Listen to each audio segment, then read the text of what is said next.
এভাবে নিতে পারেন, তাহলে আপনার কলমটা সঠিক স্থানে থাকবে। আর শলটা যদি আপনি সঠিকভাবে নিতে না পারেন, তো সেক্ষেত্রে কিন্তু আপনার কলমটা সঠিক জায়গায় থাকবে না।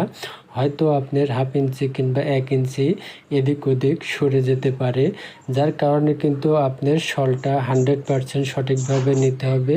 আর শল যখন নেবেন তখন অবশ্যই কোনো দিকে কোনো খেয়াল রাখা যাবে না।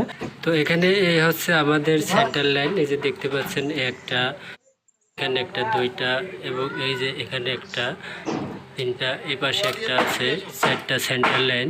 এই যে দেখতে পাচ্ছেন একটা, এই যে এখানে একটা, দুইটা, এবং এই যে এখানে একটা, তিনটা, এই পাশে একটা আছে, 4টা সেন্টার লাইন।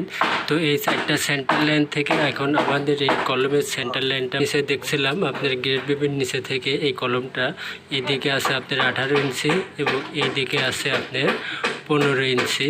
তো এই কলমটা আপনার গ্রেড বিমের উপরে থেকে হবে হচ্ছে 12/15। তো সেক্ষেত্রে নিচে কিন্তু আপনার এটা 3 ইঞ্চি করে বাড়তি আছে। তো এখন আমাদের এই সেন্টার যে লাইন, এই লাইন থেকে ওখানে আমাদের ড্রয়িংয়ে দেখছিলাম এ পাশে 6 ইঞ্চি এবং এই পাশে 6 ইঞ্চি, আর এই সেন্টার লাইন দেখে দেখছিলাম আমরা এই পাশে 6 ইঞ্চি, এই পাশে 9 ইঞ্চি। তো সেই ক্ষেত্রে আমরা এখন এখান থেকে যেটা আমাদের এটা 18 ইঞ্চি হবে, যেহেতু এটা 6 ইঞ্চি, তো এই 6 ইঞ্চির থেকে আমরা এদিকে 1.5 ইঞ্চি বাড়তি নেব। তাহলে কিন্তু আমাদের এদিকে 3 ইঞ্চি বাড়তে হলে পরে কিন্তু 18 হবে। আর এই সেন্টার লাইন থেকে এইদিকে 1.5 ইঞ্চি এবং এইদিকে 1.5 ইঞ্চি যদি বাড়তি নিই তাহলে কিন্তু আমাদের এটা 15 ইঞ্চি হবে। আর যদি 6 ইঞ্চি করে নিই তাহলে কিন্তু এটা এখানে 12 ইঞ্চি হয়। আর 12 ইঞ্চি কলমটা আমাদের গ্রেড বিমের উপর থেকে হবে। তো যখনই আপনারা পুটিং কলম করবেন তখন এই সেন্টার লাইন থেকে 12 পাশ যদি আপনাদের 15 হয়ে থাকে তাহলে 7.5 ইঞ্চি নেবেন এবং এখান থেকে এইদিকে 7.5 ইঞ্চি নেবেন। তাহলে আপনাদের কলমগুলো সঠিক মাপে বসাইতে পারবেন, আর কোনো সমস্যা হবে না। আর যখন এই যে সেন্টার লাইনগুলো আপনারা উপর থেকে শল নেবেন, এখানে সেই শলটা অবশ্যই আপনারা 100% সঠিকভাবে নেবেন, তাহলে আপনাদের কলম কোনো ডাইকোনাও হবে না এবং মাপে কোনো কম বেশও হবে না।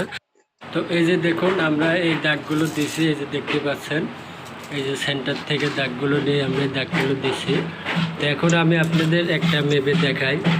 এই যে দেখুন এখান থেকে এই যে এই দাগ থেকে আপনার এই পর্যন্ত এই যে 15 ইঞ্চি, এই যে দেখতে পাচ্ছেন 15, এই যে 15, এই দেখুন এটা 15 অ্যাকুরেট। এই হচ্ছে 18, এই যে এখান থেকে এই যে 18, এই যে দেখুন। এভাবে আপনারা দাগ দিয়ে কলমগুলো করবেন। ভিডিওটি যদি ভালো লেগে